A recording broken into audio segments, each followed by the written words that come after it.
The next speaker, I could not be more proud to introduce. He deserves a standing ovation. He's Canadian. I'm not going to say his name right. I've said it 1,000 times. Mark Verzyl. Say it for me. Verzyl. 1,000 transactions in a year. Annually. More. 1,200 probably. Wow. From Calgary, Canada. He and his wife, Karen, drove here from Calgary for you. That's why you're standing, all right?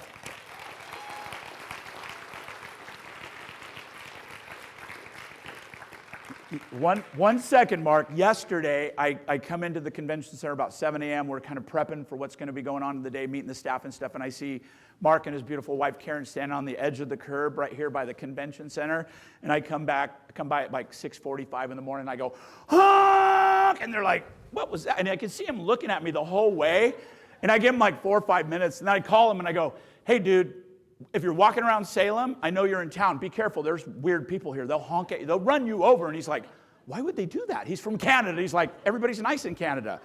I'm like, they're crazy here. And he's like, somebody just honked at me a few minutes ago. And I was like, that was me, bro. I was messing with you, but we got a giggle out of it. But stand on your feet. Give me a big, warm welcome for Mark Verzyl.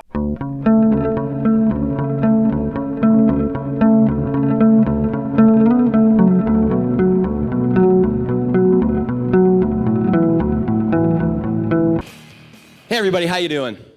I am so excited to be here. Thank you so much, Randy Burt. Oh my God, I'm going to get emotional already. Thank you so much for inviting us up. I'm so honored and proud to be speaking today. I'm among so many amazing people and agents. It's really a thrill. The fact that it came from you is even better. So thank you so much. So number one in Canada. I hate talking about that. I hate talking about myself. About a year and a half ago, I told Randy my story, and he was like, you have to tell that story. You have to tell it on stage. And I said, I don't know if I can. But here we are. So how about Kim Fraser? Oh, my God. Was she manager? How about Tawana? So good. Kim talks so fast. I was like getting ready to write notes because I take notes at every one of these things. I want the breadcrumbs. I want to know the key, what makes them run. And then I looked after she'd spoken, and I'm like, all I wrote down was pink Cadillac. That's all I got. And it's not like I wasn't listening. I was just so into it and so in the zone. I couldn't write fast enough. But anyways, so Karen, my beautiful wife of 30 years, we just celebrated our 30th wedding anniversary. So that was pretty cool. We live in Calgary, Alberta. I started in the industry, God, a long time ago. I know I look like I'm 20, but just kidding. So I started in new homes, and I loved it. It was awesome. I loved every year that I was in it. I was in it for quite some time. It was great business, and then it wasn't. I decided to make a change. I transitioned into resale as a licensed agent. And the first year was fantastic. It was absolutely awesome. I loved it. Killed it the first year for a guy that was just starting. Really, it was fresh, right? Starting in resale. Second year, not so much. I got punched in the face. Not literally, but the business punched me in the face. So what happened was, Alberta's an oil-based economy. What happened in 2015? Oil absolutely tanked, no pun intended. And real estate tanked with it. So 2015 was a challenging year. 2016, it got ugly. That's when the layoffs started, tens of thousands of people, kind of 2008 USA style. It was really, really sad. Just imagine downtown, taxis lined up, people being walked out of buildings. It was a really horrible time. That was 2016. 2017, wow, it was even worse. How could it get worse? 2018, worst market I ever seen in my life. It was terrible. Now, normally, this kind of stuff wouldn't bother me. I've seen cycles. I know it comes out of it. But, I mean, the hits just kept coming. And the perfect storm happened for me personally. My doctor had been talking to me for a couple of years about taking some meds. And I had been putting it off. And finally, he put his foot down and said, you need to take this. And And this is on me. I didn't do my due diligence. And what happened was I started to take these pharmaceuticals, but what they didn't tell me was it was going to mess with me mentally.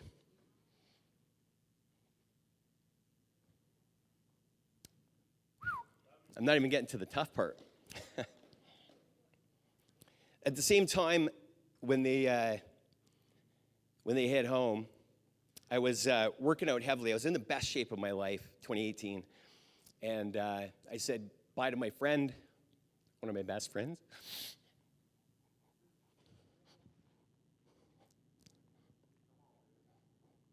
I wasn't going to do this. I said bye to him on Friday.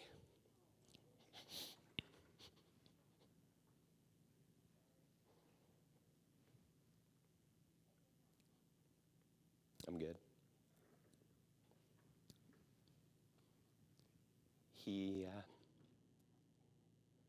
He decided over the weekend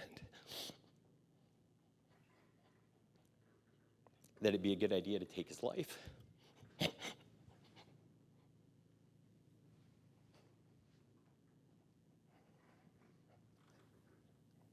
Now you know why I didn't want to talk about it. The same weekend, my business partner, Brad, had a sporting accident, and he was dying in the hospital of a brain bleed. I cried for 3 days. I couldn't stop.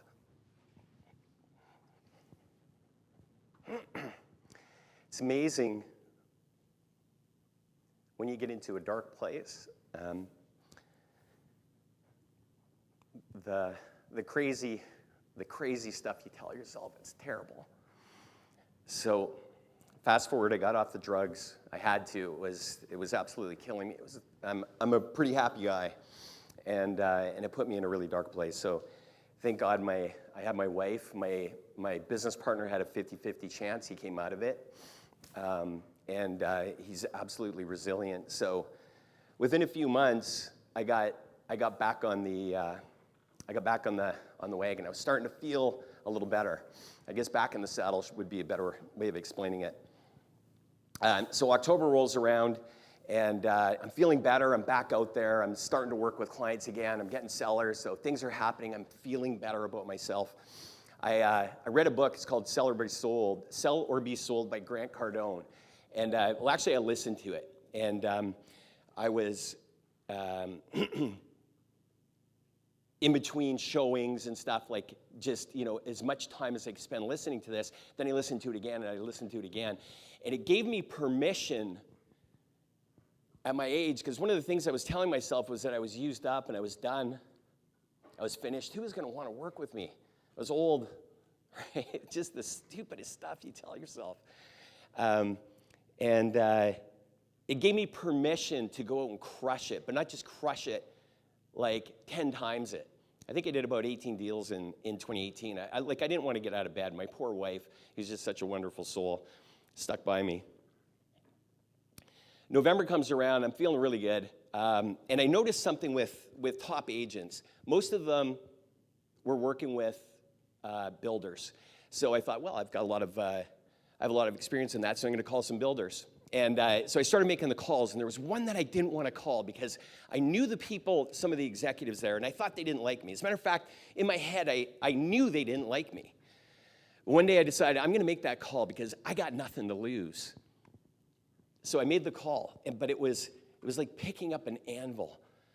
So it was so tough to pick up that phone, and I dialed the number. And to my dismay, my disbelief, they said, sure, let's meet. We had several meetings, and then they agreed to bring me on. Now, let me tell you what this looked like. They had hundreds and hundreds and hundreds of lots coming in the suburbs, and that was my jam. It was going to be detached homes and townhomes.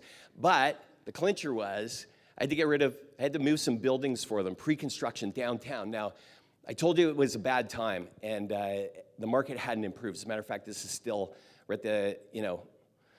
we're at the end of 2018. It's still the worst market I'd ever seen. And condos downtown, nobody's moving condos. Like, it's just not happening.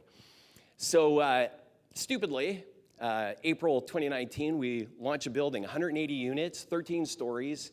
And if you don't know pre-construction, you have to have 70% sales, roughly, in order to achieve construction financing. So September rolls around. They call me and they go, we got good news and bad news. And I'm like, what's the good news? Well, good news is we're going to send you to Toronto. You're going to go hang out at the head office for a week. That'll be cool. And I'm like, great. Here's the bad news. We're canceling the building and all that. That means no money for Mark. I'm running out of money. So that's not great. But I'm still feeling pretty good about myself. So I go to Toronto. They happen to have a building launch. It's just two completely different markets. I go to Calgary, and everybody's just, like, they're just down in the dumps. And we're getting beat up by the rest of Canada. You know, you have oil, you're terrible, you horrible people, right? And, you know, the headlines are constantly like, Calgary is going to be a ghost town. Everybody's leaving. Like, it was terrible. So I go to Toronto, and it's just like rainbows and confetti falling from the sky. There's money everywhere. I go to this building launch that they have. I don't know how many units it was, probably about 400. 500 agents show up. It's like the Academy Awards. Everyone's dressed to the nines. I'm like, what's going on here? Music's playing, the room's dark, lights are flashing, it's free food and free drinks, and I'm like, this is super cool. VP leans over and he goes, this is how we sell condos in Toronto. And I'm like, this is how I'm going to do it in Calgary. So I call my business partner, and he's like, it's not going to work. We already tried that. We couldn't pay agents to show up. I said, we're not doing it in Calgary. We're going to launch this in Toronto. And he goes, wow, that's a great idea. So I go back. I talk to I'm just absolutely obsessed with the idea. And so I go back, and I pitch the builder on it. They don't really say anything. I'm just assuming everybody's on board. I go to the marketing meeting a couple days later. I'm like, okay, here's the plan. We've got, I hand it out to everybody. There's 10, 12 people in there. Here's what we're doing. You're going to do this. You're going to do that. And this is going to be great. And you're going to do this. And we're going to have that. And everybody dispersed. A week later, I go back. And I'm waiting for somebody to say something. I'm like, now you have to understand, I'm not an executive. I'm a hired gun. And sitting around, it's crickets. I'm like, okay, I guess I'm running the meeting. I'm like, okay, where are we at? Who's done what? What's the date? Or, what's happening? Nothing. I'm going, okay, this is probably not good. And then I hear somebody go, you're aggressive. And somebody else says, that sounds hard. Yeah. Oh my God. I'm in my head, I'm going, oh my God, they haven't bought into it. We're done. This is it. My back is against the wall. I'm running out of money. I stood up. Now, this part was like I was in a movie. It's like a dream. I stood up, and it's like, you're going to the unemployment lineup. You're going to the unemployment. You're all fired. You're all going to the unemployment lineup. Do you understand? We're a builder that doesn't build. We're not doing anything. You're going to go back to your desk, and you're going to think you're working, and in 4 months from now, maybe 5 months at the most, you're laid off. And guess who's hiring you? Nobody, because nothing is happening. So we can either get up, get together, and do this in the next couple months, and you can be part of the biggest thing that's ever happened in real estate history in Calgary, or we can sit on our hands and do nothing. What's it going to be? And if you're not going to do it, get out of my way, because I'm going to do it. Silence. President stood up, walked out of the room, started laughing. And I'm like, it's probably a good sign. Everybody just scattered. It was like they just needed somebody to stand up and say something. Now, this is going to sound like it was easy, and it wasn't. It was 15-hour days every single day. It was exhausting. I had to fight with people every single day to hit what I understood as how it had to be done. And they all wanted to do it this way, and I wanted to do it this way. And I'm like, we're copying exactly how they do it there. We're not going to change a thing. Every single word they use, we're going to use. You can change it 3 years from now. But we got to get this down first, the way they do it. I went back and forth to Toronto 7 times. My wife says, She picked me up at the airport on a Friday, and I had a ticket to go back on Sunday. And she's like, why are you home? And I'm like, I don't even know. I just had a ticket. I hopped on the plane. And it's because, I've been telling the girls why you're away so much. I have to do a presentation, okay, on Tuesday coming up. And she goes, well, I've been telling the girls, this is coming from her heart. And she said, like, why you're away from so much. It's not just, saving the builder. Think of all the construction jobs. Think of all the people and families. And I'm going, oh my God, I hadn't thought about that yet. And I'm like, this is all on me. Are you kidding me? And then I told Brad that, and he started laughing. He goes, Mark, you got to save the babies. Save the babies, Mark. And that became our theme for the next couple days, just as a joke. We argued about everything up until 10 minutes before we launched. The day before, I literally was doing the presentation in front of 18 people, and I was like, because I hadn't practiced yet. I'd been so busy doing everything else. And I'm like, don't worry, I got it. I can see horror in everyone's face. They went to the bar that night and went and had some drinks, and they all trash talked me. They're like, we're done. He's not going to be able to do it. And I practiced for 10 hours in my room. The next morning, I practiced for a couple more hours, and then it was 11 o'clock, we were doing it. I got out there, I was nervous as hell, and crushed it. Absolutely, well, in my head, I crushed it. So this is how it works. We called hundreds of agents. Most of them laughed at us. And we had a small handful. Remember I told you there's 500 that showed up to this launch? They sold 2/3 of that building that day. Okay, that's why I wanted to do this. I'm like, we can do this. We can do it in another city with these agents. 25 agents showed up, but it was the right people, the right time. So we give them 10 days. We gave it to them exclusively. It's all yours. You showed up. You have 10 days to sell it, and then we're going to open it up to everybody else. We had 155 units to sell. Day one. They have to send in what we call worksheets, orders, okay? It's an open pool, so we might get the same ones on the same units. Day one, 20. Day two, 30. Day three, 35. Next day, nothing. Maybe a couple trickling in. Dry mouth is a real thing. My tongue's gonna fall out. I'm gonna start spitting dust in a sec here. Last day, 9 a.m., executives text me, how many have we got? I'm like, I don't know, we're at 45, I think. 10 o'clock, 50, 55, 60 as the day's going on. 65, then it kind of drags on a little bit. 3 o'clock, it's over at 5. 70, 80, 90, 100, 110, 20, 30, 40, 50, 60, 180 sales. We sold the entire building out. It had never been done in history in a 4-week period. My friend and business partner, we made over $300,000 in a month. We were broke. There was nothing left. It was amazing. Then COVID hit, crushed my dreams. Then Brad went out with his brain bleed. It was like he had a stroke. He went out and he sold 16 more. And I'm like, wow, we still have a market. We did it over and over, building after building after building, and it got bigger and bigger. It changed real estate for the entire city. That one phone call changed everything. The phone call I didn't want to make absolutely changed everything. We ended up doing over $400 million in a 12-month period, about 1,800 sales in 2.5 years. The longer, the bigger it got, It just kept growing. Do you want the secret sauce? Do you want to know how to do this? Do you really want it? Or no? I can go. We got more speakers. Here it is. I can't tell you exactly, but I can tell you this. When you have a goal, when you have a dream, that dream is going to be challenged. And I don't know why, but it's just the way it is, because life wants to know what you're made of. And those challenges you think are stopping you. You think it's a wall. It's not. It's a hurdle. It's a test. Okay? It's preparing you for what's coming next. Every time you overcome a challenge, no matter how small or how big, you grow. You grow stronger. This isn't about who you are today.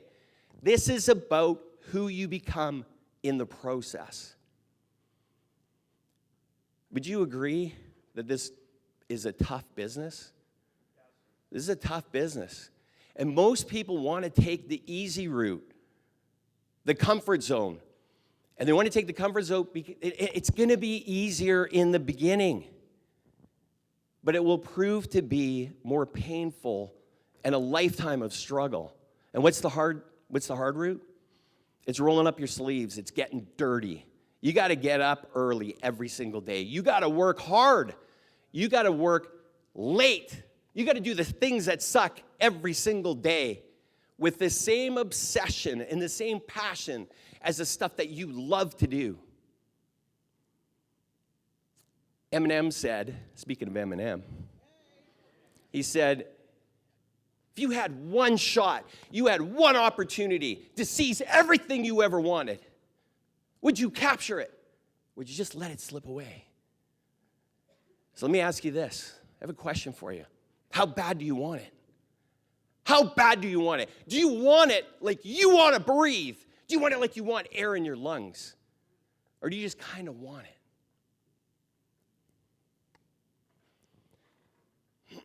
It's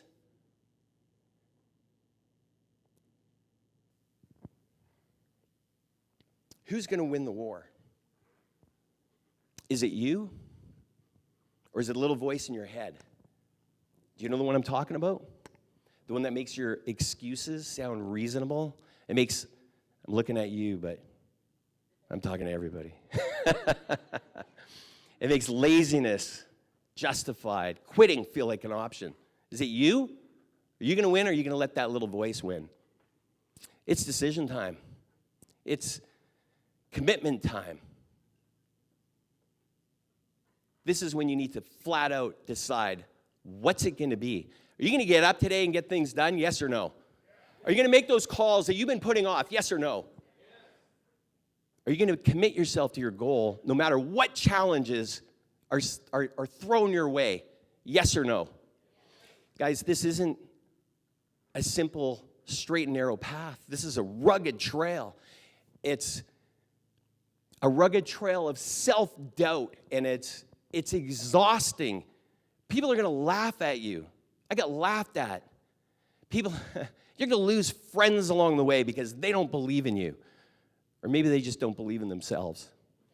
You may find yourself like me at 3 o'clock in the morning with your face in your hands, praying to God to give you the strength to go on. That, my friends, is when you discover what you're really made of. That's when you discover you. Pain and uncertainty, that's when your true character is forged. The fire and the flame, baby. I know a lot of successful people. God, the world's littered with successful people.